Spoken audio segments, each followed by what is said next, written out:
Beška je zavijena u crno nakon stravične saobraćajne nesreće u kojoj su poginuli meštani tog sremskog mesta Jakov Radović i Srđan Novaković. U saobraćajke koje su dogodile na putu Inđija-Beška na deonici poznatoj kao devijacija povređeni su još 3 osobe, od kojih je jedna Jakovov sin Bojan, a sa njim i Časlav S, kao i KP.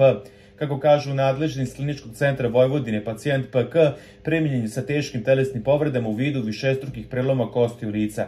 Pacijent BR primljen je sa kontuoznim povredama abdomena i grudnog koša, a pacijent SČ je dovezen sa kontuoznim povredama grudnog koša.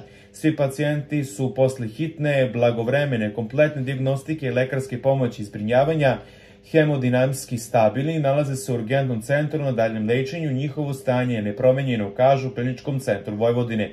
U ulici Nikole Tesla u Beški, gdje žive pokojni Jakov Vlada Muk, a u njegovu porodičnu kuću dolaze prijatelji i rodbine da izjave saučešće, odmahujući glavom u neverici kakve tragedije zadesila porodicu Radović. To je jedna čestita porodica koja je potpuno nezasluženo zavijena u crno. Svi rođaci, prijatelji pa i mi komši iščekujemo vesti o povređenima i nadamo se da će se barem oni oporaviti i da će se vratiti normalnom životu. Samo ako Bojan bude dobro, malo će odagnati bol u svojoj porodici.